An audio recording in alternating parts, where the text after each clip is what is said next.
আসসালামু আলাইকুম ওরহমতুল্লাহি ওবরাকাতু।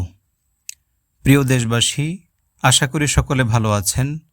আমি আপনাদের ভাই রাকি আজাদ বাশার। আজকে আমরা আলোচনা করব বদনজরে আক্রান্ত হওয়ার 4টি লক্ষণ। এই 4টি লক্ষণ যদি আপনার মধ্যে থেকে থাকে তাহলে আপনি হতে পারেন বদনজরে আক্রান্ত।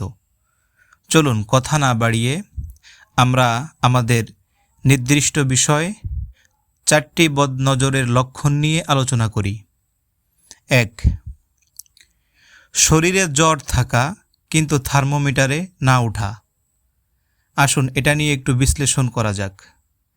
অনেক সময় দেখা যায় যে আমার কাছে মনে হচ্ছে যে আমার শরীরে প্রচণ্ড জ্বর, আমার ঠান্ডা লাগছে, কিন্তু ডাক্তারের কাছে গেলেও আমার শরীরে জ্বর নাই, ডাক্তার এরকমটি বলছেন, কিন্তু আমার শরীরে আমার কাছে মনে হচ্ছে যে আমার প্রচণ্ড জ্বর, আমার শীত লাগছে, ঠান্ডা লাগছে।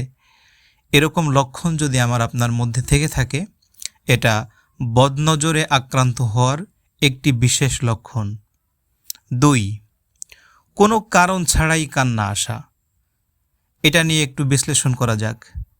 কোনো সমস্যা নেই, আপনার ব্যক্তিগত জীবন, পারিবারিক জীবন, প্রত্যেকটা জায়গায় আপনি ভালো আছেন, আপনি হ্যাপি আছেন, কিন্তু অযথা কোনো কারণ ছাড়াই যদি কান্না আসে তাহলে বুঝে নিতে হবে যে আপনি বদনজরে আক্রান্ত হলেও হতে পারেন।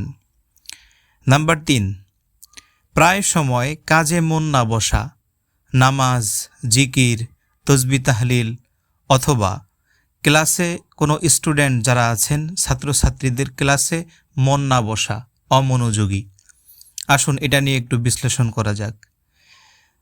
আব্বু কিংবা আম্মু কোনো কাজ করতে বলছেন, কিন্তু আমার কোনো কাজেই মন বসে না।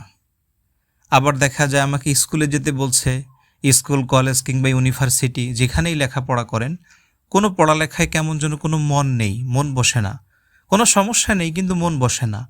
এটাও কিন্তু বদনজরের একটি লক্ষণ। নাম্বার 4 হলো চেহারা ধূসর কিংবা হলুদ বর্ণ হয়ে যাওয়া। একটা মানুষ কালো কিংবা ফর্সা যে চেহারার হোক না কেন, তার চেহারার মধ্যে একটা সৌন্দর্য থাকে, এটা আস্তে আস্তে শেষ হয়ে যাওয়া, চেহারার ভিতরে একটা হলদে ভাব চলে আসা, এরকম লক্ষণও যদি থেকে থাকে তাহলে এটা বদনজর থাকার একটা বিশেষ লক্ষণ। প্রিয় ভাই বোনেরা, 4টি বিষয় আমি আপনাদের সঙ্গে আলোকপাত করলাম। এই লক্ষণগুলো যদি আপনার মধ্যে থেকে থাকে, প্রাথমিক পরামর্শ হলো আপনি প্রত্যেক নামাজের পরে সূরা নাস এবং ফালাক পড়বেন। বিশেষ করে আগে কয়েকবার দুরূদ শরীফ পড়ে নেবেন। যদি সম্ভব হয় রুকিয়া ট্রিটমেন্ট গ্রহণ করবেন ইনশাআল্লাহ। আল্লাহ পাক রব্বুল আলামিন বদনজর থেকে আমাদেরকে হেফাজত করেন।